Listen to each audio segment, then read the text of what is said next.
Chief గెస్ట్గా వచ్చిన SP sir గారికి, ఇక్కడ మన మణికంఠ గారికి, మన చెల్లమ్మ భారత జనతా పార్టీ ఇచ్చిన విజయలక్ష్మి గారికి, అన్నగారికి, అందరికీ నా నమస్కారం. ముందు నా అక్క చెల్లమ్మని అందరికీ నా నమస్కారం. చెల్లమ్మనే ఉంటారు, అక్కలు ఉండదు. అర్ధరాత్రి స్వతంత్రం ఏ రోజు వచ్చిందో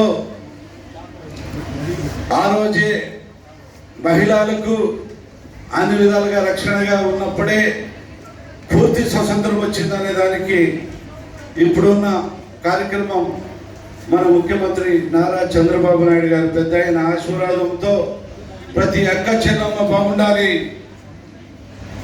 వాళ్ళు అన్ని సమస్యల్లో కూడా పూర్తిగా ఏ బాధ్యతలు ప్రజలకి అన్ని విధాలుగా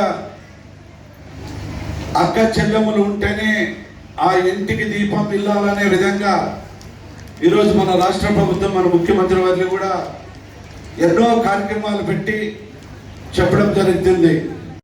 మహిళలకు, చిన్న పిల్లలకు శక్తి యాప్ని ప్రకటించడం జరిగింది. ఆ యాప్ ద్వారా మీరందరూ మీకు జరగబోయే రేపు ఏదైనా సమస్యలు వస్తే ఎదుర్కొనేదానికి కూడా ఇది ఒక యాప్గా తయారు చేసి దాన్ని అందరూ సద్వినియోగం చేసుకోవాలా. ఒక పెద్దన్నగా మేము రక్షణ కల్పిస్తాము, మేము భరోసా కల్పిస్తానని చెప్పడము చాలా సంతోషము. ఏ సమస్య వచ్చినా నాతో వచ్చి ధైర్యంగా చెప్పండి అని చెప్తున్నటువంటి మన గుమ్మనూరు జయరామన్న గారికి ధన్యవాదాలు చెప్తూ